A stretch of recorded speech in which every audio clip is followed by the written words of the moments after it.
very warm welcome to Daily Dispatch powered by HSBC. I'm Priya Sheet, and joining me on this very interesting chat is Sneh Jain from the Baker's Dozen. Thank you very much, Sneh, for joining us today. I want to begin by talking to you about your journey. In this pandemic, we've seen a huge demand for bakery products because of people being at home. Also, the emergence of a lot of home bakers as well. Tell us a little bit about how the business has grown amid this pandemic. Thank you, Priya, for having me here. Actually, over the last 2 years, we have grown almost 5x. I think what happened was a lot of the effort pre-pandemic, and especially the effort on our innovative packaging and our backend, is what kind of put us in the right place at the right time. So when the demand hit, we were the only bakery which was available across channels, across cities. Today, we are present in around 28 cities across more than 1,000 touch points. So that explosion in growth has happened over the last 2 years as the demand has increased because of the pandemic. Right, and I believe you have a very ambitious expansion roadmap. So take us through it. What's the kind of expansion in terms of cities, in terms of products? What's the plan out there? So we actually looking expansion across 2-3 different ways, Priya. So one is from a geographic point of view. Obviously, today we are still very concentrated in the key cities like your Bombay or Delhi NCR or Bangalore.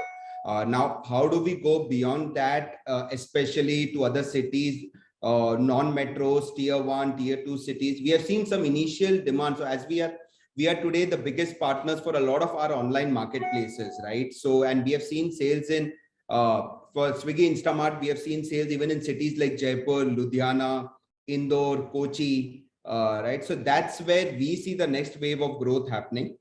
Secondly, from a product portfolio point of view, right? There is breads and cakes, which is still forms a significant proportion of our sales today. But even if we look at our newer categories like cookies, like baked snacks, right? We have not really pushed them yet, but they have already started forming a significant part of our revenue portfolio. So as we go forward, these, and especially because these are longer shelf life products, we see them becoming a major part of our growth strategy going ahead.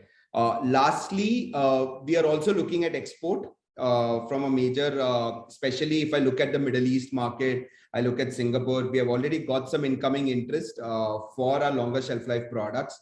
And that is something which we are just starting as we speak.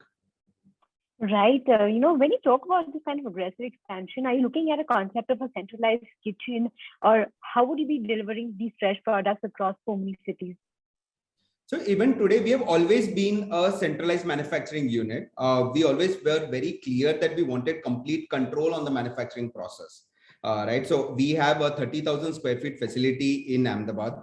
And from there, today, the products are being shipped across India.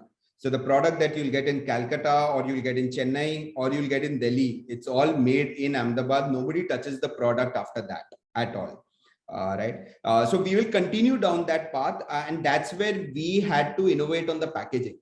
See, historically, bakery in India, you have two ways, right? You have very local artisan bakeries, but who are very localized in a particular city, or even within a particular city in a particular area.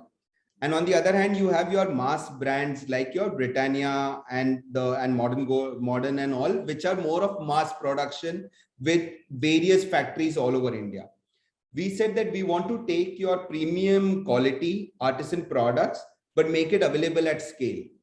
And that's where, how do you crack the shelf life, right? And we are the only ones in India to use a particular German packaging technology. We have adapted it for breads. It took us almost 2 years of R&D to do that. And today, that's what kind of helps us get the shelf life to transport the products across India.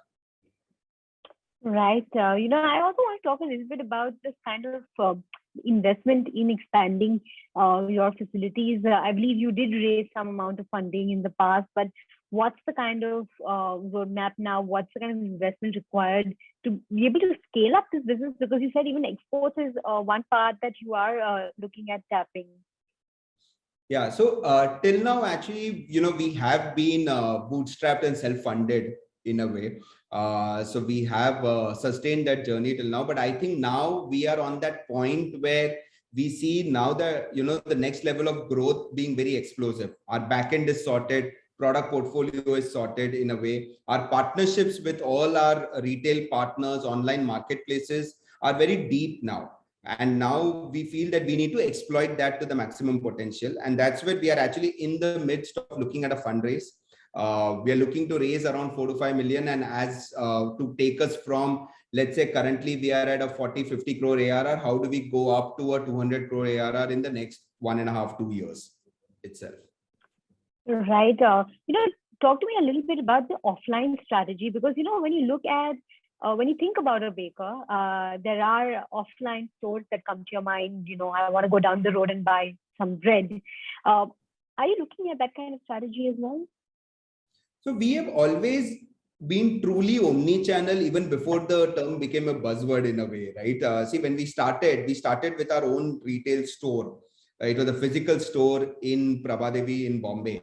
And I think there is still a decent proportion of population who will want to go and buy a bread themselves or send somebody to buy physically, right? So we are present across all your modern trade partners in terms of like Nature's Basket, Food Hall, all of these guys.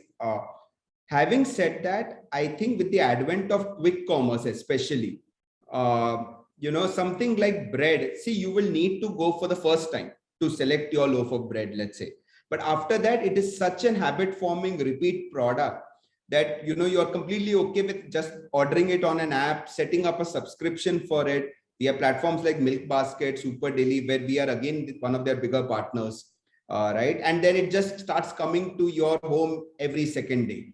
So I think offline helps a lot in the discovery part, but the repeat purchase starts becoming online.